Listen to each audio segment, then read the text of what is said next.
All right, Bama Nation, how are we feeling today? It's yours truly, Stephen Smith of Touchdown Alabama Magazine, just coming here to you on a Wednesday just to give you my opinion, my thoughts on Jalen Milroe's performance from Bama's spring game on last week in Tuscaloosa, Bryant-Denny Stadium. There's been a lot of debate. There's been a lot of conversation going on about how good did he look? How well did he play? Has he actually improved? Has he actually gotten better? Is he truly a complete quarterback?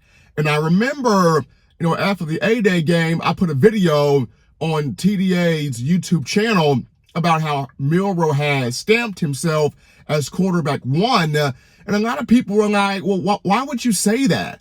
He went 3 for 9 passing. He didn't have a good game. Like, he didn't wow anybody. Like, he didn't impress anybody. He didn't knock our socks off our feet. Like, the brother was 3 for 9. What are you talking about? So, stats only tell some of the story, right? They don't necessarily reveal everything. So let's kind of really dive into Milroe's performance, and I can kind of give you some context as to why he actually really did play well. First and foremost, Alabama has a great quarterback room. When you look at Milroe, Ty Simpson, Dylan Lonergan, and Austin Mack. Yes, Mack's a little bit raw. Going to take him some time to develop. We get that. But Alabama, a strong quarterback room, overall. But now for Milroe in particular, what I saw in the spring game, Milroe attempted some passes that he would have not have tried a season ago.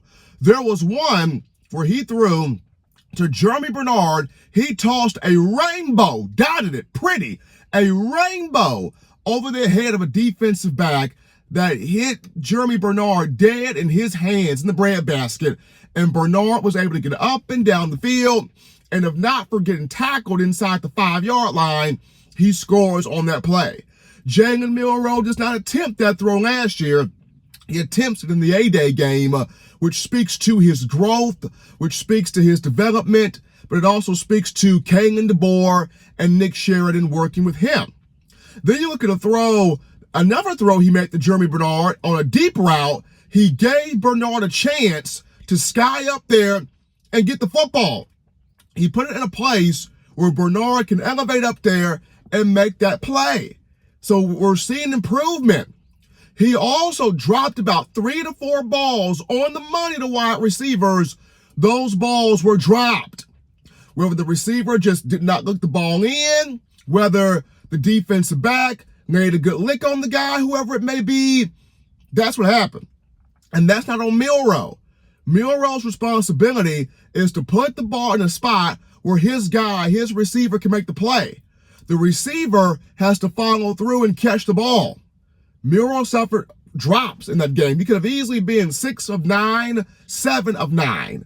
The reason why he was 3 of 9, receivers dropped passes, and even Kalen DeBoer talked about it after the game. The reason why Milroe was so frustrated, he's a competitor, he's a baller. We got to finish these plays. We've got to catch the ball. That's what Kalen DeBoer said. Our receivers, we've got to finish plays. We've got to catch the football. So that was nothing on Milroe. Milroe put the ball in the right spots. Milroe gave guys a chance to make plays. 3 to 4 of his passes were dropped. That's not on him.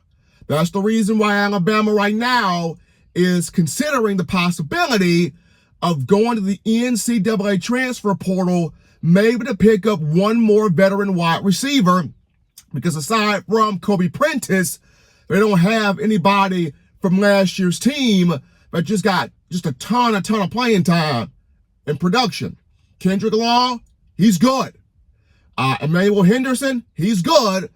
But with Jalen Hale getting hurt, early in spring ball, you don't necessarily have that guy.